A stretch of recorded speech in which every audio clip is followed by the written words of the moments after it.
time world champion. Even if it was this height, Wakabi, there's no way. And there's no way. It's 5 centimeters. It's 5. And up there it's 2. It's 2. It's like 2 cent. No, barefoot. Man. Incredible. Look, I don't know what drives a man to do that, but hats off to him. Indeed, hats off. It's incredible. Maybe if I was to do it, maybe I'll try maybe like somewhere over here, but I'd have earbuds. I'd have the Galaxy Buds maybe.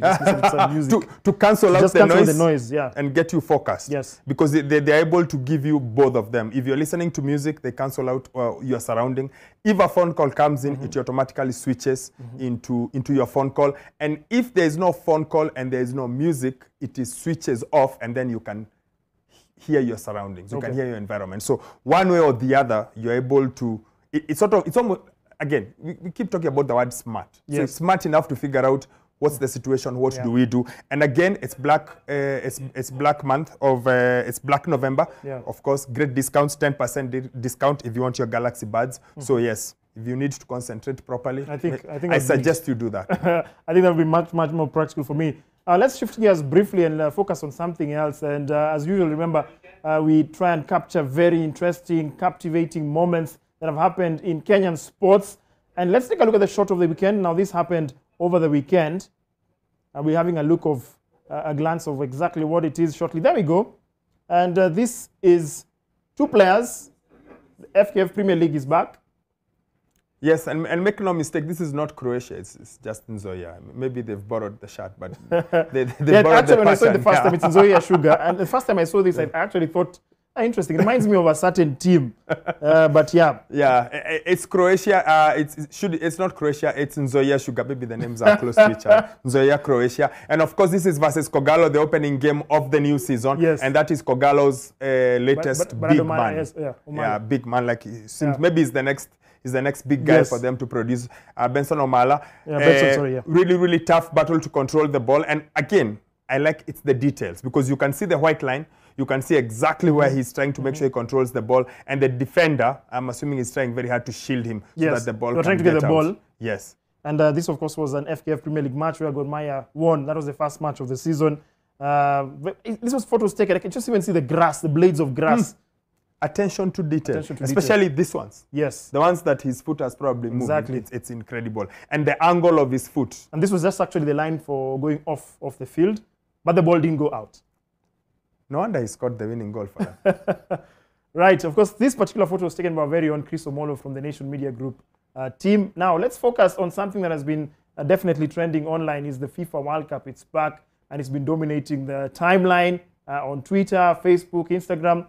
Let's take a look at this specific one. Remember, we touched on it earlier on, Wakabi, the game between Iran and England. Yes, and the Iranian players decided not to sing the national anthem. This is a protest that is going on back home. There's been quite a number of protests back home, whether it's what involving women and freedom, whether it's involving against the government, things that have been happening that are really not good. And they have basically, the players basically said, you know what, we believe so much in the cause happening at home, and we are going to protest, even though it could put them in trouble back home. Right. Still staying with this particular match, and the English team, after that victory, they're saying the rest of the world is coming home. You know, the funniest thing about this is that when they finally did It's Coming Home, it was supposed to be tongue-in-cheek. Yes. It was actually supposed to be a mockery of thing for the Euro 96. But then it sort of picked up such that nowadays you're not sure where is the line. Are they mockingly saying it's coming home because they own football, or do they actually believe it's going home? Right, staying with the World Cup, I saw this online and I felt it was very interesting. Of course, you know who these are. These are miniature toys of certain superstars. That is obviously, you know, you can obviously tell who these are. And just this is their 5th World Cup, right, for each of them. Yes, and I think there's been a concerted effort to make sure that you do things around them and sort of make it look like it's really a battle between the two of them. Of course, Neymar is one of the protagonists, and it's just one of those things to try and create attention towards football, and not just do it with the older group, sort of also attract the younger group about it. Okay. And the team that's actually playing right now, we'll move on to another tweet. And this, listen to this. This is the United States men's football team. And they're currently playing against Wales, and they're leading by a solid goal. Perhaps whoever spoke to them motivated them. It's the president. Coach, put me in. I'm ready to play. You guys, I know the underdog, but tell you what, man, you got some of the best players in the world on your team, and you're representing this country, and I know you're going to play your hearts out. So let's go shock them all. Keep trusting in one another. Play as hard as you can, and you know, for you and your families, your teammates, and the whole country's rooting for you. That's a very nice message, Mr. President. The whole team is here right now. We really appreciate your support. And Well, it seems those words by the President of the United States motivate the team. They're currently leading Wales by a solitary goal. Let's focus on something else aside from football, athletics, and this is our very own.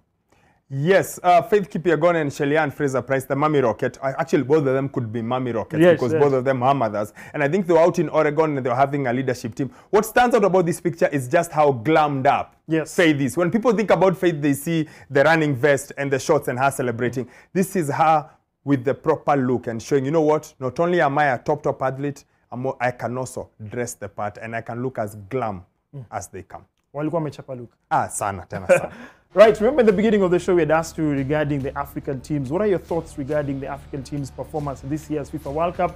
Unfortunately, not the start they would have wanted specifically for Senegal. They lost their specific fixture against the Netherlands by 2-0. We would ask you, how far do you think the 5 African teams will progress?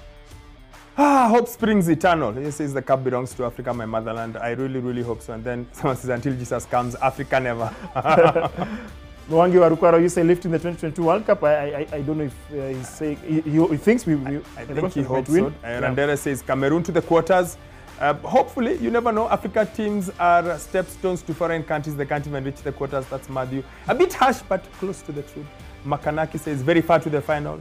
As usual, elimination at round of 16. Yeah, Karaoke Wanjogu says based on that performance by the Teranga Lions, Africa will be out before Asia. And then these are others, quarterfinals, sorry, but that's the hard truth. Yes, Kirago says final and win the World Cup. Silly. What kind of question?